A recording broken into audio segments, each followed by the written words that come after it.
이번 시간은 국어 교과서와 관련해서 우리 국어 생활 안에서 일본계 한자어가 얼마나 많이 들어있는지에 대해서 그리고 이제 그런 의미에 대해서 한번 생각을 해보는 시간을 가지도록 하겠습니다.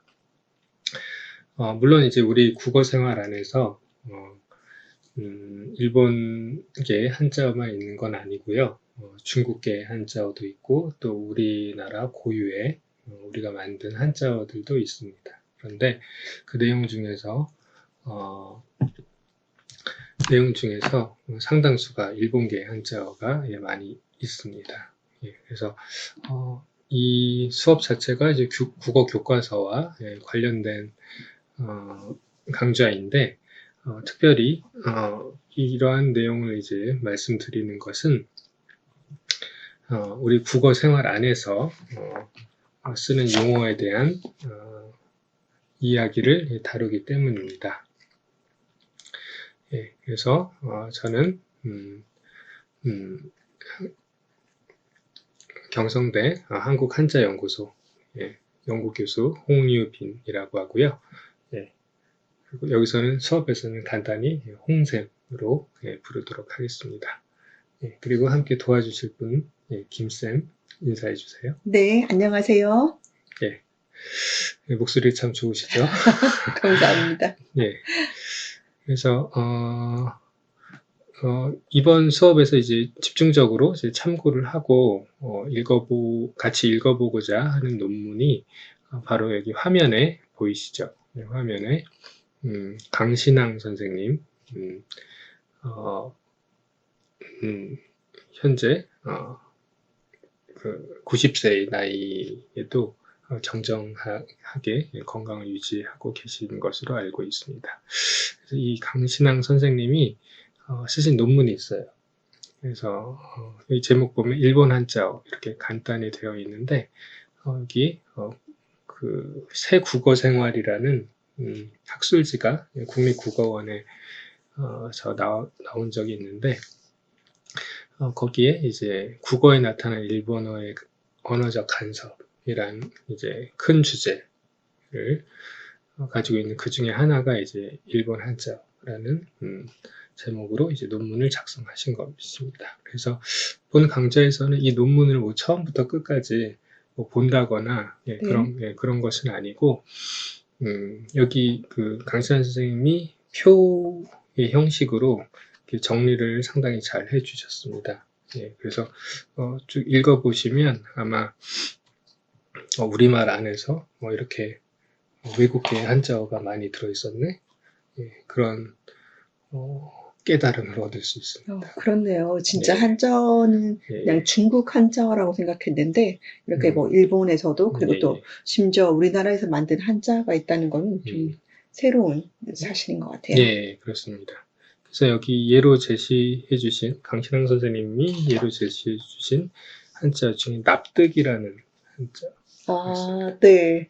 영화에서 들어본 것 같은데 납득이. 그리고 이제 일상생활에서도 납득하셨습니까? 이런 말 엄청 많이 쓰지 않습니까?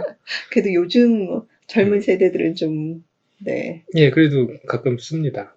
우리 국어 안에 완전히 녹여졌는데 이게 바로 일본식 한자. 이제 납득이 됩니다. 모르셨죠? 네. 그런 것처럼 우리 국어 안에 엄청 많은 특히 이제 일본계 한자어들이 많이 유입이 됐어요. 근데 그렇다면 그냥 상식적으로 생각해 봤을 때는 한자나 한자어는 중국 위주니까 주로 중국계 한자어가 많겠구나라고 생각을 할 수 있는데 그쵸. 훨씬 일본계 한자어가 훨씬 많습니다. 근데 그 이유가 뭐라고 생각하시죠? 김쌤 같은 경우? 저도 대학 때 한자, 그러니까 일본어를 잠깐 배웠는데 일본 한자가 좀 더 간단한 간지 형식으로 되어서 그렇지 않을까 생각이 드는데 어떤가요? 그렇게도 생각할 수 있는데 크게 한 두 가지 어떤 요인이 있습니다. 첫 번째 요인은 우리가 그 일제 36년 동안 식민지 기간이었죠. 식민지 기간이었으면 관공서 용어들이라던가 뭐 생활 용어들이라던가 이런 것이 일본식 그런 제도와 그런 것이 많이 들어왔겠죠. 예. 그럴 수 있었겠네요. 그렇죠. 예, 그러면 용어도 같이 들어오는 겁니다. 예, 그래서 그게 첫 번째 큰 요인 중 하나고요. 두 번째는 역사적인 건데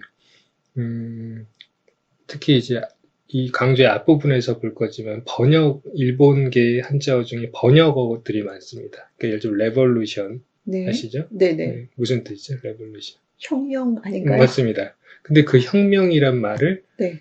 이제 일본에서 만든, 물론 이제 고전에 있는 말을 가지고 온 것이긴 한데, 네.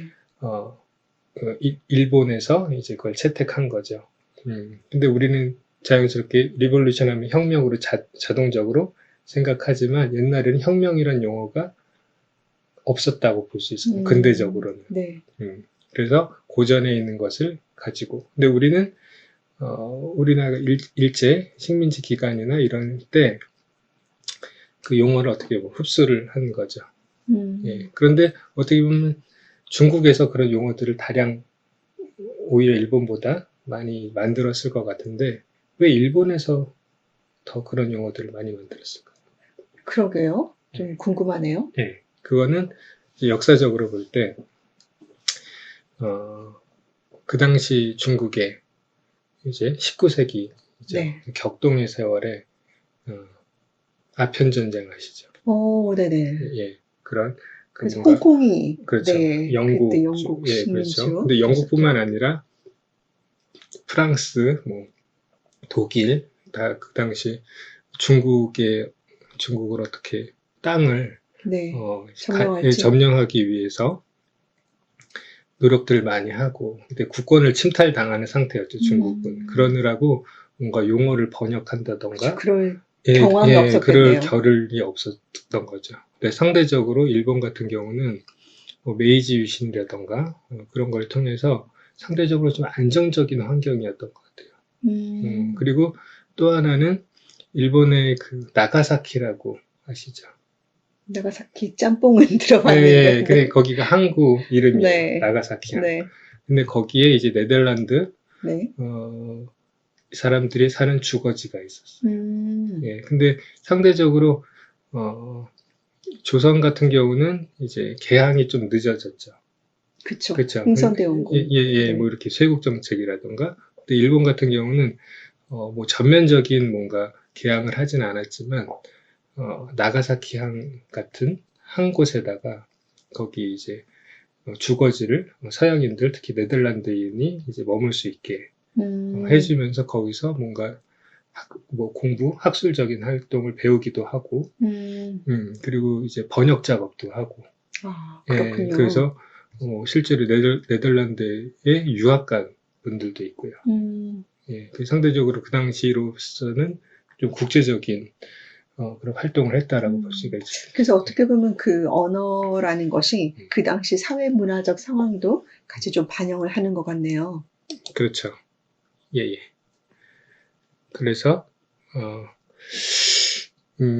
그래서 어떻게 보면 일본이 더 적극적으로 그런 용어들을 번역어들을 만들어낸 거죠. 그래서 이제 어느 정도 좀 이해가 되시죠? 그렇네요. 예. 역시 홍쌤. 예, 네. 감사합니다. 명쾌하네요. 예. 그래서 그렇게 만든 용어들에 대해서 우리가 한번 살펴보자.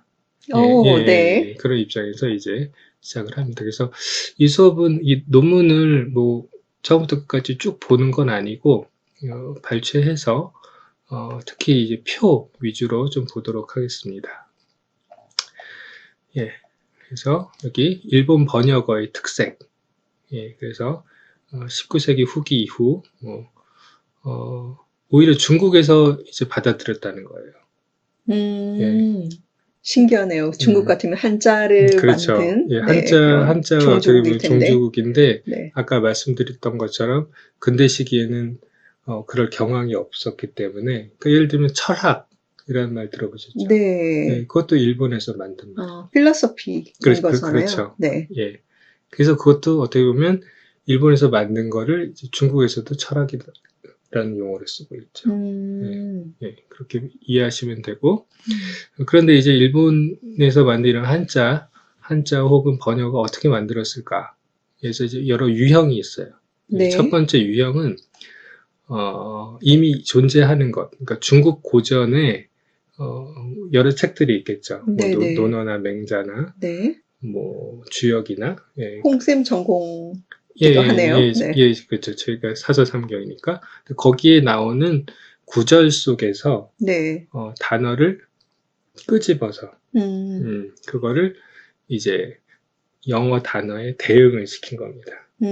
예를 들면 revolution, 아까 얘기했죠. 네네. 예, 이거 혁명이란 용어를 번역을 했는데 여기 어디서 가져온 거냐면 이제 역경은 주역입니다. 네. 그래서 주역의 혁괴라는 괴에서 뭐 건괴, 공괴 이런 게 있죠. 그 중에 이제 혁괴라고 있는데 거기에 탕무혁명 이런 용어, 구절이 있어요. 네네. 그래서 이 혁명을 가지고 온 겁니다. 예, 그리고 이 레볼루션에 대응을 시킨 거죠. 네네. 근데 왜 이렇게 했을까요? 이 레볼루션에 해당하는 단어가 없었기 때문입니다. 동양에.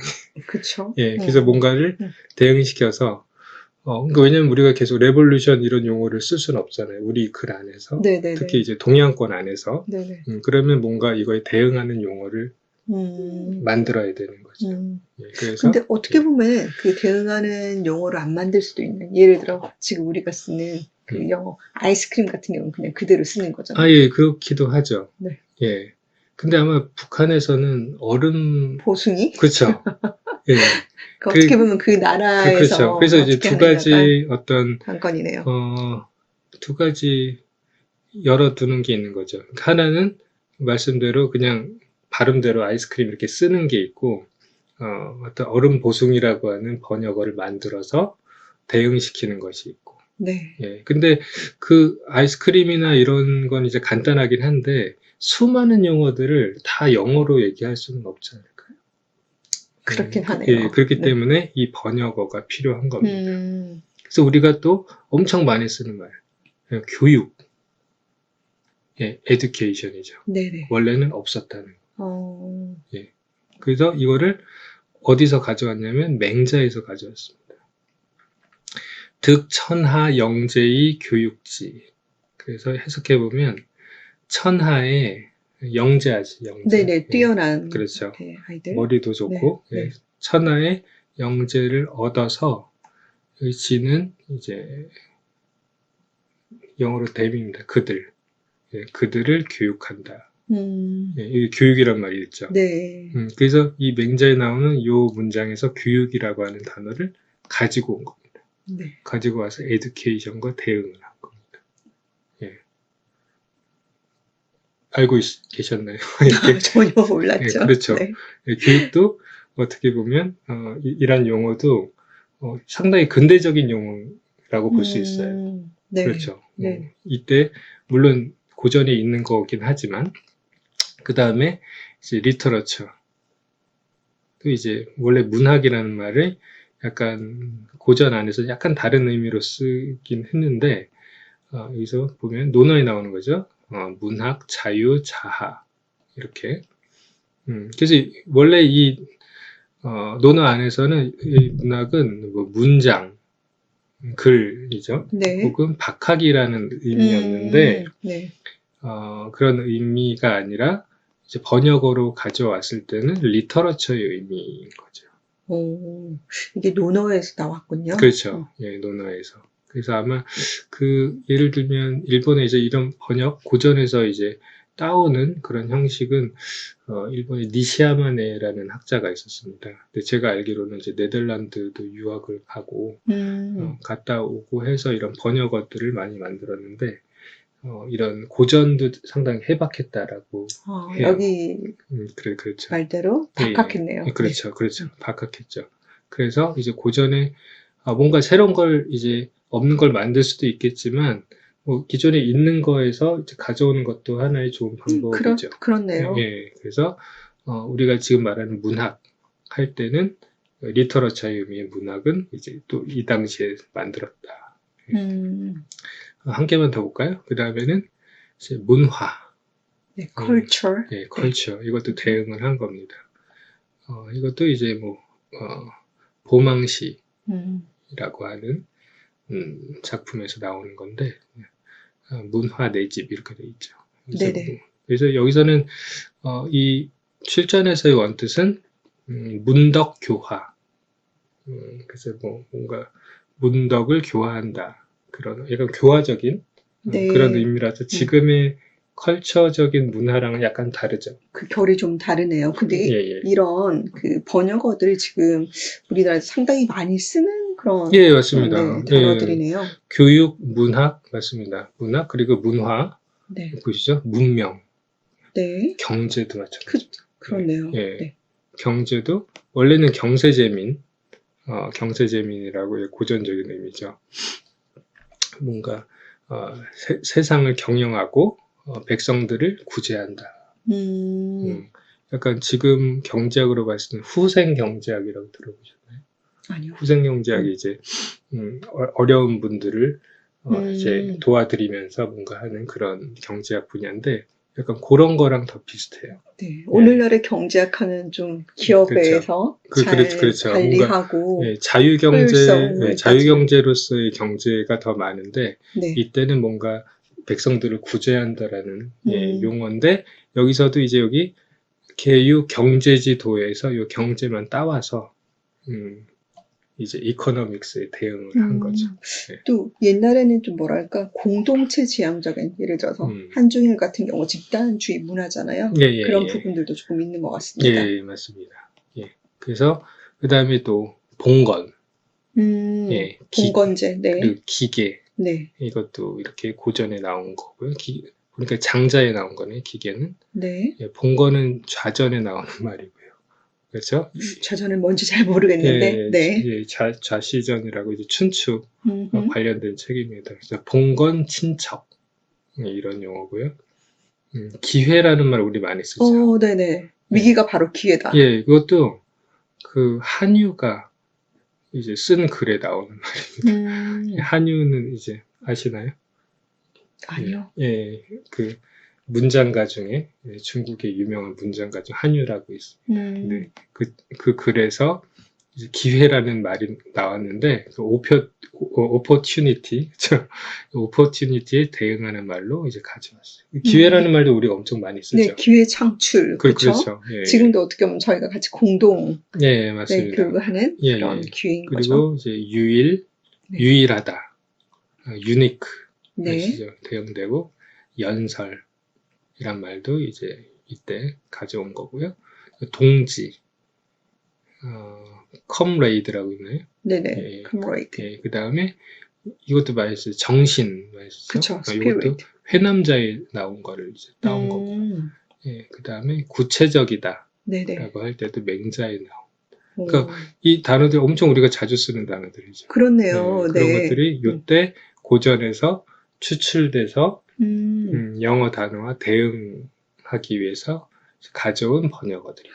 홍쌤 설명을 들으니까 훨씬 네. 이 뜻들이 좀 명료해지는 것 같고, 네. 이런 옛날 그 중국에서 이런 고전들이 나왔다는 게 참 흥미로운 것 같아요. 네, 예, 감사합니다. 그리고 더해서 이제 이렇게 표로 이제 강신앙 선생님께서 이렇게 모아 주셔가지고 또 이제 이렇게 설명을 드릴 수 있게 되었습니다.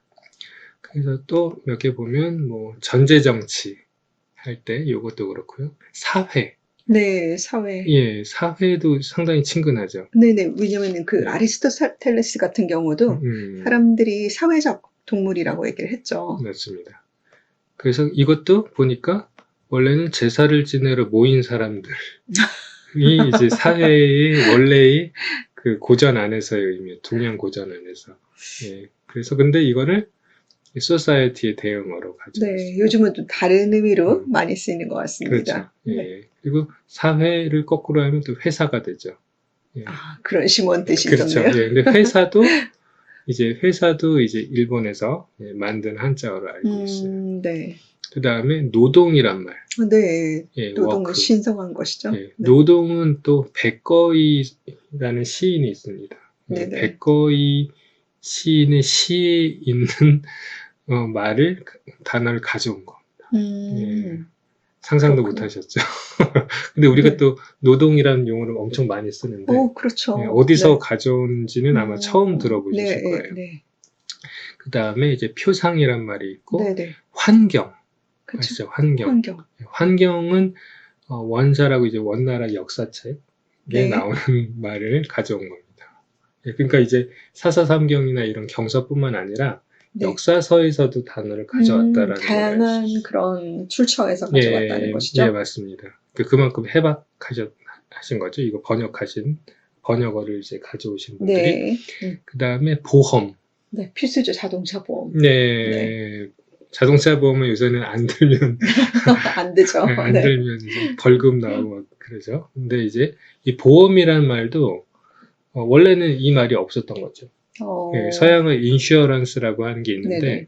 이거에 대응하는 말이 없었던 거예요. 네. 그래서 고전에서 막 찾아본 거죠. 수서, 이것도 이제 역사책인데 수서라는 수나라 역사책이죠. 여기 보면 왕왕 보험, 위도 뭐 이렇게 해가지고 여기 보험이라는 단어가 보이죠. 네. 그래서 요게 아마 번역어를 가져온 사람이 이렇게 상당히 찾았다. 네. 적합한 걸 찾았다라고 해서 요거를 따와가지고 인슈어런스에 대응을 합니다. 네. 보험. 원래 의미는 전혀 약간 달라요. 원래 험악한 땅을 차지한다. 그러니까 험악한 땅을 차지한다는 뜻이었어요. 좀 다르죠. 그렇네요. 그렇죠. 약간 예. 험지 차출 뭐 이런 예. 정치적인 이 생각이 나는데요. 예. 근데 뭔가 여기 보자가 보호한다라고 하는 의미가 있으니까 네. 험한 것에서 보호한다. 어떻게 보면 좀 예. 위태로운 상황 가운데 그렇죠. 네, 보호하는 보험의 어떤 느낌이 그런 있죠. 근본적인 것과 통하네요. 그렇죠. 예, 그래서 원래의 의미랑은 많이 다르지만 네. 또 한자만 봤을 때 충분히 인슈어런스에 대응할 수 있는 그런 괜찮은 번역어라고 생각이 되고요. 네. 그 다음에 이제 의미라는 말 우리 네. 많이 쓰죠. 이것도 원래 없었는데 두목이라는 두목. 혹시 뭐 다른 예, 조폭 아니죠? 예, 네. 뭐 그런 두목은 아니고 성함이 네네. 두자 목자 이제 아. 시인인 분이 있는데 그 시 안에 의미라는 단어가 있었던 거죠. 그래서 요거를 발견을 해서 네. 이 민 혹은 민 혹은 signify에 대응을 한 겁니다. 네. 예, 그래서 요 첫 번째 유형이 제가 뭐라고 말씀드렸죠? 고전에서 가지고 온. 예, 일본에서 만든 거지만 네, 고전에서 가지고 온. 따온 번역어들이다. 네. 예, 첫 번째 유형입니다. 그 다음에는 그런 고전에서 따온 것이 아니라 두 번째는 아예 새롭게 만든 거예요. 그러니까 뭔가 출전이 있다거나 그게 아니라 한자 한 개를 합쳐가지고 자생적으로 그래서 만든, 단어 일본에서 어떻게 보면 신조 같은 메이드 인 재팬으로 만든 거죠. 예, 그런 식으로. 네. 그래서 여기 보면 그런데 지금 우리나라와 중국에서 이걸 통용해서 쓰고 있는 어휘들이에요. 그래서 보세요. 아마 친근한 단어들이 많이 있을 거예요. 그래서 예를 들면 목적, 네네. 배경, 네. 의식, 네. 개념, 네. 독재자 할 때 독재, 뭐 연역, 성분, 체조, 관념, 의도 꽤 쓰는 말들이죠. 그렇네요. 신기하네요. 그 다음에 현실, 화학, 조건, 주의, 정의, 진화론 할 때 진화, 기업, 네. 역사. 이거는 직각이니까 뭐 바로 깨닫는다 그런 건데 요걸 많이 쓰죠. 정보. 네네. 인포메이션. 상당히 중요하죠 요즘 시대에. 그죠? 그래서 근데 이런 번역어들이 지금 우리들이 엄청 많이 쓰는데 새롭게 그 당시에 일본에서 만들었던 한자라는 거예요. 예. 근데 우리는 그 국어 안에서 이걸 쓰면서도 그런 사실은 잘 모르고 썼죠. 예. 그래서 예를 들면 aim이 어떤 뭔가 지향하거나 목적하는 것이죠. 의미상. 네네. 그래서 이제 목적. 이것도 어떻게 목자와 적자를 합친 겁니다. 예. 그리고 background. 요거를 이제 번역해서 보기 위해서 배자, 등 배자. 네. 예. 경은 이제 풍경. 음흠. 할 때 경자거든요. 배자와 경자를 합치고, 요거는 consciousness는 의자와 식자를 합친 거죠. 예, 컨셉은 개자와 염자를 합쳐 이런 식으로. 네. 그래서 신조어라고 얘기하시겠죠. 새롭게 그렇죠. 만든 말, 신조어를 이제 이건 명사들이고요. 예, 이렇게 상당히 많습니다. 물질, 동원, 철학 등등. 예, 뭐 시간상 다 읽을 수는 없고, 뭐 대표, 관계, 통계, 엄청 우리가 오, 자주 쓰는 그렇네요. 말들이에요. 네네네. 예, 그리고 뭐 심지어 경찰, 출판, 예, 과학, 반응, 종합, 음흠. 전차 등등. 예, 예, 오. 이게 이제 일본에서 신조어로 만든 명사들이다. 그래도 나름 이게 어느 예, 정도 일리가 예. 있기 때문에 지금까지 계속 중국에서도 한국에서도 쓰이는 것 그렇죠. 같네요. 의미상 나름 적합하다라고 생각하는 거죠. 그래서 예를 들면 음, 여기 보면 원칙 이런 말도 많이 쓰잖아요. 네네. 현상, 뭐 대표하다, 네. representation, 뭐 이런 말처럼 전화, 네. 이런 것도 충분히 일리가 있다라고 음, 생각하고 있기 때문에, 혹은 이제 너무 자연스럽게 우리가 쓰고 있으니까 또 쓰는 부분도 있긴 하겠지만, 예, 여튼 신조어가 크게 이제 위화감이 없다라고 생각을 하지 네네. 않았을까. 예, 무난하게 예. 지금 와닿는 것 같아요. 예, 그 다음에 형용사도 있어요. 음, 그래서 여기 보면 영어로 absolute 뭐 이런 단어들, 어떻게 읽을까? affirmative, 네, affirmative. 그렇죠. 예, 이런 단어들이 있는데, 이 형용사들이죠. 네, negative도 그렇고 abstract도 추상적인. 근데 번역어를 이제 또 만든 거예요. 새로. 그래서 절대, 네, 긍정, 네, indirect인가요? 네, indirect. 예, 그래서 간접적이다. 지금은 다이렉트는 직접이죠. 네네. 예, 이것도 다 만든 거라는 거예요. 음, 긍정, 부정할 때도 네거티브에 대응해서 만들고, 추상, 네, 객관, 네, 주관, 네. 이게 이제 일본에서 만든 신조어들이다. 19세기에. 그다음 음, 동사도 있습니다. 그래서 네, adjust는 이제 조정하다. 네. 예, 그 다음에 비평, 비판. 그럼 영어 한번 읽어주실까요? improve. 그렇죠. 예, 개량, 네, 개선하다. 네. 우리 많이 쓰죠. 예, 뭐 문제를 개선하다. 네네. 예, 계량 한복도 이건가요? 네. 그렇죠. 맞습니다. 음, 그리고 예, 컨디션, 제약이죠. 컨디션, 그 다음에 generalize, 네. 이건 이제 개괄하다. 예, 음, 그리고 이것도 많이 쓰죠. liberate인데 해방. 네네. 이것도 엄청 많이 쓰죠. 예, 그렇죠. 그래서 네. 동사도 이제 음, 일본계 신조어들이 음, 있다라는 걸 알 수 있습니다. 네. 어떠신가요?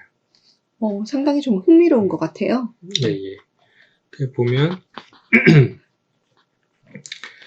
예, 우리가 쓰는 일상 국어 안에서 상당히 쓰는 말들이 아까 첫 번째는 이제 중국 고전에서 따온 일본계 한자어고, 두 번째는 이제 일본에서 만든 한자어들이다.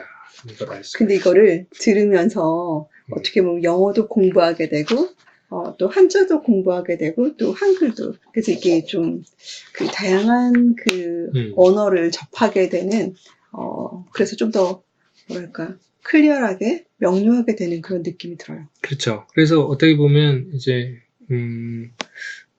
그것이 이제 주된 목적은 아니지만 거꾸로 이렇게도 볼 수 있죠. 뭐 비평이란 말이 criticize구나, 거꾸로. 네. 그리고 우리가 개량 개선이라고 하는 게 영어더라 improve구나.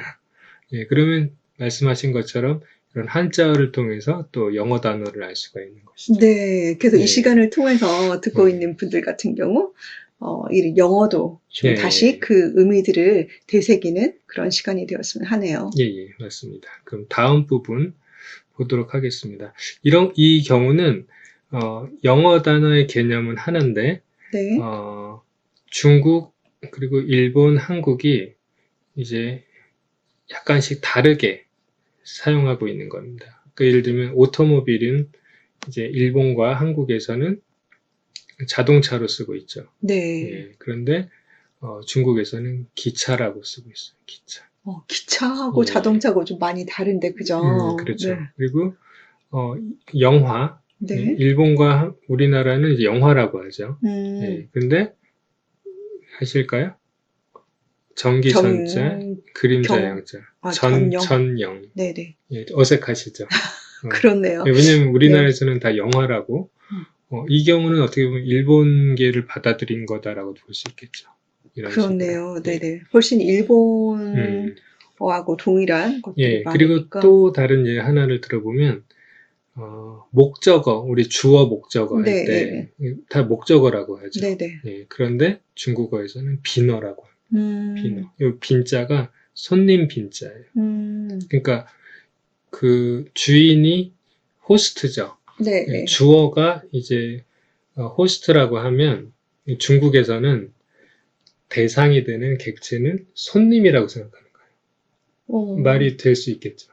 그렇네요. 예, 대상이니까. 그래서 네네. 손님 빈자. 객이 되는, 손님이 되는 그 품사 해서 비너라고 하고. 되게 좀 약간 신박한 느낌이 들어요. 예, 일리는 있습니다. 네. 예, 일리는 있는데 우리가 비너라는 말은 거의 들어본 적도 없고 사용한 적도 없죠. 빙어는 들어봤어요. 예, 빙어는 물고기고요. 근데 어떻게 보면 이게 네. 중국어하고는 약간 좀 거리가 있고 일본어하고는 예, 더 좀 가깝죠. 더 가까운 그런 느낌이 예, 그게 아까 말씀드렸던 것처럼 이제 36년간의 네. 일제 식민 통치가 이제 큰 요인이고, 네. 그렇죠. 예, 아마 지금 이 경우는 그게 가장 큰 요인이다라고 볼 수 있어요. 그만큼 우리가 이제 많이 익어서, 그래서 우리 할머니들도 뭐 이런 한자뿐만 아니라 일본말을 직접 막 쓰시는 기억도 있었던 저희 것 같아요. 어머니 같은 경우도 예. 일본어를 아직도 사용하시는 경우가 그렇죠. 있어요. 뭐 손톱깎이인데 뭐 스매끼리라고 한다던가 뭐 그런 경우도 있고. 네. 근데 그건 이제 좀 지양해야 되겠죠, 그죠? 그렇죠. 순수리 예, 한국어 근데 있으니까. 이제 제가 이런 말씀을 드리는 건 이제 그만큼 이제 언어 생활에 많이 이제 젖어들었었다라는 네. 것이죠. 그래서 그 36년의 기간이라고 하는 건 상당히 긴 기간이고 예. 또 실생활 그렇죠. 가운데 그리고 그만큼의 영향을 미쳤다라는 네. 걸로 볼 수 있어요. 네. 그게 이제 중국어 단어보다 일본어 단어가 우리가 더 낯익은 이유다라고도 볼 수 있겠죠. 그래서 몇 개 더 볼까요? 그래서 우리는 우평국이 일본에서 그런데 우리는 여기 보면 우정국. 한때 저희도 우정국이 그렇죠. 있잖아요. 맞습니다. 그래서 그 예전에 막 갑신정변 일어나고 네. 막 그랬을 때 그 우정국에서 무슨 뭐 오프닝 행사를 하고 막 그랬던 네. 역사 시간에 배웠던 기억이 있죠. 그 당시는 말씀대로 우정국이라고 했어요. 네. 그렇죠. 그런데 우리는 우평국이라고 했다가 여기 보면 여기 우체국이. 네, 지금 저희가 우체국을 쓰고 있죠. 예, 그래서 어떻게 보면 이 경우는 다 각각 다른 용어를 쓰고 있다라고도 볼 수 있겠죠. 그래서 네. 용어라는 게 그런 것 같아요. 다 같이 쓸 수도 있지만 다 다르게도 쓸 수 있고. 어떻게 보면 이게 변할 수도 있고 고정적이지 않을 수 있네요. 그렇죠. 네. 어떻게 보면 선택적 취사인데 어떤 영향을 받느냐에 따라서 어떤 계열을 많이 쓴다거나 뭐 이런 것입니다. 예, 그래서 말씀대로 선택적 취사로 우리는 한마디로 우정국이라고도 쓰기도 했었고, 네. 예, 그리고 일제시대 때는 우평국이라고 했을 것 같아요. 네네. 실제로 그 유빈교구라고 하거든요. 지금 일본도. 예, 네. 우평국이라고 하고. 근데 우리는 그렇게 쓰다가 지금 우체국이라고 하고 있잖아요. 그러니까 용어는 쓰기 나름이다. 네. 이렇게 또 이런 걸 통해서 볼 수가 있어요. 좀 재밌지 않으세요? 그렇네요. 예. 그리고 이제 또 하나 얘기를 드리자면, 중국에서는 자동차를 기차라고 하잖아요. 네. 예. 근데 일본과 우리나라에서는 기차를 기차라고 해요. 네네. 대신에 중국에서는 기차를 화차라고 해요. 그렇죠. 네. 그렇죠. 만약에 우리가 나 기차 타고 왔어라고 만약에 중국 사람한테 얘기를 하면 자동차를 타고 왔다라고 이해할 수 있겠죠. 되게 혼란이 되겠네요. 네, 그렇죠. 네. 예, 그래서 중국 분한테 얘기할 때는 화차 타고 왔다라고 얘기해야 돼요. 네. 아시겠죠? 동일한 한자를 써도 어느 나라에서 쓰느냐에 따라서 이게 좀 달라지네요. 그렇습니다. 예, 그래서 이런 묘미가 있죠. 예, 그래서 저 나라에서 이 같은 단어도 어떤 의미로 쓰고 있을까 이런 거를 약간 생각할 필요가 있습니다. 네. 근데 그렇게 하려면 너무 복잡할 것 같아요. 예, 그래서 요 정도만 아시면 될 것 같습니다. 다 알 수는 없고. 네. 예. 그래서 이제 아까 말씀대로 선택적 취사를 우리는 해왔다. 네. 근데 상당히 많은 단어들을, 일본계 단어들을 많이 흡수해서 사용해왔다라는 걸 알 수 있습니다.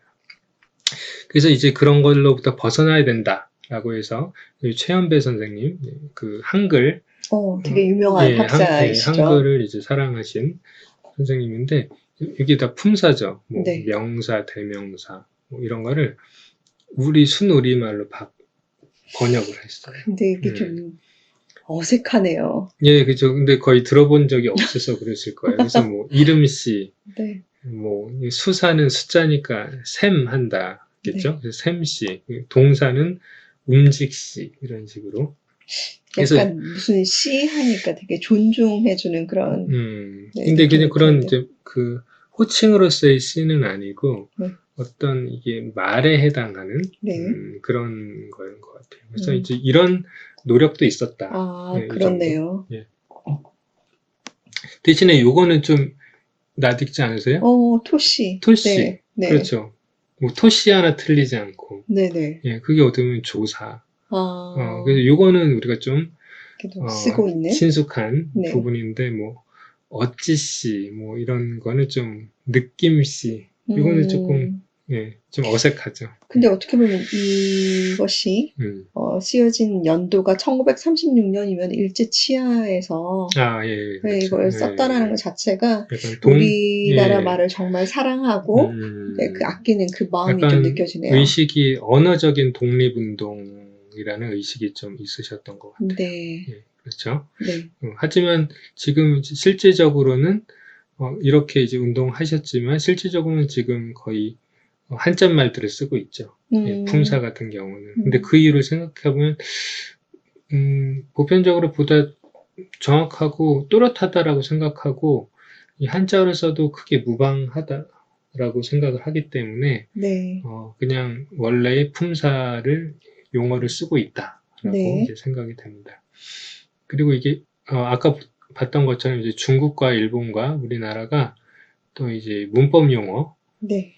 이제 같이 쓰는 것도 있고 다르게 쓰는 것도 있고 뭐 그런 것을 이제 설명해 낸 거예요. 그래서 대체적으로는 거의 비슷하고요. 네. 삼국이 뭐 이런 말 서술어를 이제 술어라고 일본과 우리는 한국에서는 술어라고 하는데 네. 여기서는 위어라는 말을 쓰죠. 근데 위자가 이제 말할 위자니까 뭐 술도 이제 말한다고 하는 거잖아요. 뭐 기술하다? 의미적으로는 통해요. 네. 근데 이제 여기서는 술자를 쓰고 중국에서는 위자를 쓴다. 네. 그리고 또 다른 거는 전치사. 네. 예, 전치사인데 이제 일본과 우리나라에서는 주로 전치사 많이 들어보셨죠? 네네네. 영어에서도 전치사 네네. 하니까. 근데 그거를 개사라고. 음. 개는 이제 낄 개자거든요. 네. 사이에 끼어 있다라 끼어 있는 품사다라고 해서 개사라고 하는 네. 용어를 씁니다. 이해되시죠? 네네. 예. 그리고 뭐 이렇게 약간 다르게 하는 게 있다. 그리고 이제 만약 요거 펑션. 펑션은 주로 어떤 기능이라던가, 근데 여기서 이제 한국과 일본에서는 직능이라고 네. 하는데 여기서는 중국에서는 공능이다. 음. 예, 공능은 조금 낯설죠. 그렇네요. 예, 직능은 조금 가깝게 느껴지고, 예, 이런 식으로. 그래서 대체적으로 이 품사 같은 경우도 한국과 일본이 좀 유사하고, 중국이 조금 다르다. 네. 라는 경향이 있다라는 것을 알 수 있습니다. 그만큼 일본어로부터 우리가 그 한자를 많이 좀 차용한 네. 예, 아까 말씀드린 그런 문화적인, 역사적인 네. 그런 환경 속에서 예, 그런 일들이 이제 있었고 그래서 그런 용어들을 많이 받아들이게 된 거죠. 네. 자, 그 다음에 볼 건 여기 세 번째인데요. 요거는 뭐랄까 우리 이것도 생활 용어 안에 많이 우리가 들어있는 거예요.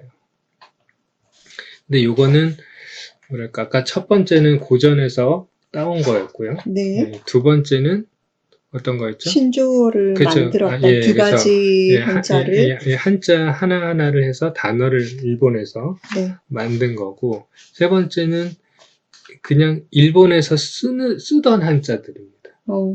예, 그래서 예를 들면, 안내 네. 들어보셨죠? 그쵸? 예, 안내는 전통적으로 일본에서 안나이라고 그래가지고 썼던 말이에요. 그래서 원래는 우리나라에서는 안 썼던 말이에요. 안내라는 한자는. 네네. 근데 이제 아까 말씀드린 이제 36년간의 식민지 기간 동안 이제 일본에서 엄청 많이 썼던 안나이라고 하는 단어가 직수입이 된 거죠. 그래서 그거를 지금까지 쓰고 있는 것입니다. 네. 정말 그런 줄은 전혀 몰랐네요. 그래서 좀 이따가 보겠지만 우리나라에서는 원래 안내라고 하지 않고 인도하다. 네. 예, 어떤 분을 여기서 여기로 인도하다라고 할 때 그 인도라고 하는 한자어를 썼습니다. 예, 근데 오히려 지금은 안내라는 말을 더 많이 쓰죠. 더 통용되는 것 같아요. 예, 그만큼 그 기간 동안에 이제 수용된 이 안내라고 하는 단어가 뿌리 깊게 지금까지 남아있다라고 하는 것이죠. 네. 예, 그래서 아마 이게 안나이에서 왔다라고 하는 것을 잘 몰라서 그럴 수도 있을 것 같아요. 그냥 네. 그리고 국어 안에 우리 국어 생활 안에 너무 많이 쓰고 있으니까. 그래서 예를 들면 뭐 안내, 뭐 조회 여기 보면 일생이란 말도 오히려 일본 쪽이 가까운 것이죠. 그럼 여기서 궁금한 거는 예. 북한에서는 그럼 이런 단어들을 안 쓰겠네요. 그거는 관련 논문을 한번 네, 좀 참조를 해봐야 될 것 같고요. 근데 상대적으로 네. 보셨겠지만 요즘 축구 같은 경우를 이렇게 보면 네. 우리는 이제 뭐 이건 일본어는 아니지만 뭐 코너킥 뭐 이런 네. 말 영어로 그냥 그대로 영어 단어를 쓰는데 프리킥. 네. 예, 근데 북한 같은 경우는 용어를 만들어서 순우리말식으로 뭐 어디로 차기라던가 뭐 이런 식으로 해가지고 만드는 걸로 알고 있어요. 그래서 우리나라보다는 좀 순우리말로 북한이 번역하는 좀 노력을 좀 더 많이 했던 것 같습니다. 예, 몇 개 다른 거 한번 보도록 하겠습니다. 네. 여기 보면 일본의 고유어였던 거죠. 안내, 조회, 일생이란 말이. 네네. 우리나라의 고유어는 아니었던 거예요. 네네. 이게 야마토 고토바, 이제 야마토가 이제 일본을 말하는 겁니다. 그래서 그런 것 중에 여기 있습니다. 명도. 네. 그 다음에 차입. 차입은 들어봤어요. 예, 청부. 네. 약간 무서운 뭐 사건 같은데. 네, 뭐, 청부살인. 예, 뭐, 그쵸. 그 청부예요. 예, 요것도, 원래 우리나라에는 없었고, 일본에서 우케오우라는 용어가 있습니다. 네. 예, 요게 이제 일본의 고유어죠. 우케오우. 근데 그것을 한자로 표현하면 청부가 되는데, 네. 그거를 우리나라에서 가져와서 쓴 겁니다. 그래서 청부, 특히 우케오라는 말, 특히 청부라는 말도 일본의 고유어다. 우리의 한자어라는 전혀 어떻게 보면 상관이 없는 거죠. 그리고 가리누이라는 네. 요걸 한자어로 하면 가봉. 가봉이 뭐죠? 옷을 가봉하는 건가요? 그쵸. 임시로 꿰매는 거. 네. 예, 임시 가짜죠. 가짜. 봉. 꿰맬 봉자니까. 그래서 요거를 한글로만 바꾸면 가봉이 되죠. 그래서 요 네 개의 말을 우리가 지금도 많이 쓰고 있어요. 네. 예, 명도는 어떻게 해요? 명도. 그렇죠. 명도 변경. 뭔가 네네. 소유권이 있는데, 그거를 여기 도는 뭔가 건네주다라는 거예요. 네. 원래 건너다인데, 예, 그래서, 그 명의를 건네주는 거죠. 그렇죠. 네. 예, A에서 B로. 그래서 이것도 아케와다시라고 하는, 일본의 고유어를 네. 한자화한 것을 직수입해서 이렇게 네. 쓰는 겁니다. 그리고 차입, 사시례 같은 경우는 어디서 많이 쓰는 말인지 아나요? 회계예보 이런 건가요? 여기 감옥에서, 아, 감옥에서 예를 들면 감옥은 아무래도 물품이 많이 부족하죠. 네네. 그러면 이제 밖에 있는 뭐 부모님이라던가 아니면 형제라든 친구들한테 그 물건 같은 거 좀 네. 밖에 있는 물건 좀 네네. 갖다 달라고 이렇게 부탁하잖아요. 네. 면회할 때. 영치금 말고. 약간 네. 그런 네. 식이죠. 네. 영치금은 돈으로 주는 거고, 네네. 그렇게 이제 감옥에서 이제 외부에서 물건을 반입하는 걸 이제 사시례라고 하는데, 근데 실제로 감옥에서는 사시라는 말을 그대로 쓴다고 합니다. 그러니까 마치 네. 손톱깎이를 제 할머니들이 이제 할아버지도 마찬가지겠지만 스매킬이라고 직접 얘기하는 것처럼 감옥에서는 사시례라는 용어를 그냥 쓴다고 하는 거죠. 그래서 그렇군요. 그것도 이제 문화적 영향이다. 그래서 이 강신황 선생님 같은 경우는 이제 뭔가 이런 것을 좀 쓰는 것은 지양해야 된다. 네네네. 그렇게 이제 말씀을 생각을 하시는 것이고요. 그 다음에 요거. 이 경우는 어떻게 보면 우리가 잘 안 쓰는 겁니다. 네. 근데 이제 한번 읽어볼게요. 일본어 이제 간바루. 네네. 완전히 일본 말이죠. 네. 그래서 뭐 힘내라 할 때, 그 다음에 나루호도 이것도 그냥 일본 말이에요. 이것도 근데 우리가 성정이라고 안 쓰죠. 네네. 그리고 사스가 이것도 일본 말인데 네. 한자로는 유석인데 네. 우리가 안 쓰죠. 사스가. 네네. 그 다음에 시메키리. 네. 요거는 이제 마감이란 뜻인데 체절이란 말 안 쓰죠. 네. 그리고 와리바시. 그거는 좀 예전에 많이 들었던 그렇죠. 것 같아요. 아까 스메키리나 이런 네. 것처럼 와리바시도 많이 쓰는 건데 저도 와라바시는 조금 와루바시라고 하나? 근데 이제 와리바시가 그렇군요. 표준인 것 같고요. 네. 근데 이거를 한자 말로 하면 할저인데 우리가 뭐 할저 좀 갖다 줘 이런 말을 안 쓰죠. 네. 이런 경우는 오히려 와리바시가 더 낫고 그래서 이제 분류를 해볼 수 있는 게 요 앞에 한자어들은 우리가 자주 쓰는 것이고 네. 그 순 일본 고유어라 할지라도 요 한자 말들은 상대적으로 요 한자 말들은 우리가 안 쓰는 것이다. 것이죠. 이것도 선택적인 취사인 것 같아요. 그렇네요. 그리고 때로는 이런 경우는 아예 일본어를 그냥 쓰는 경우도 있는 것이죠. 네. 그렇다는 얘기는 뭐랄까 이 어휘 생활이라고 하는 것이 어휘 세계가 어떤 스펙트럼이 상당히 넓다라는 걸 알 수 있어요. 네, 그리고 또 고정적이지 않고 또 변화하기도 하고. 그렇죠. 그래서 아까 얘기했던 것처럼 그 취사 선택을 할 수도 있고 어떤 경우는 일본에서 만드는 한자어를 취하는 경우도 있고 그 다음에 아예 그냥 일본 말 자체를 취하는 경우도 있고 어떤 경우는 이제 중국 단어를 취하는 경우도 있고, 그런 이제 다양한 스펙트럼이 있다라는 것이죠. 우리 언어 생활 동안에. 그렇네요, 진짜. 그래서 여기 보시면 한자어로서가 아니라 일본어로서 직접 차용이 돼서 와리바시, 시메키리, 마감, 처럼 이제 쓰이고 있기도 하다라고 얘기를 하고 있습니다. 그래서 이번 이제 첫 번째에서는 이제 요 정도로 이제 마무리를 하고 두 번째 시간에 또 이어서 우리말에 스며든 일본 한자어에 대해서 보도록 하겠습니다. 어떻게 쭉 보시니까 어떠세요? 이 단어가 이렇게 쓰였구나. 그리고 아까 저는 그 중국 고전에서 아까 논어라든지 아니면 다양한 그런 고전에서 이게 출처가 있었다라는 걸 오늘 좀 새롭게 알게 됐던 것 같아요. 그렇죠. 그렇기도 하고 아까 방금 말씀드렸지만 우리 안에 어떤 일본계 한자어들이 많이 흡수되어 있다.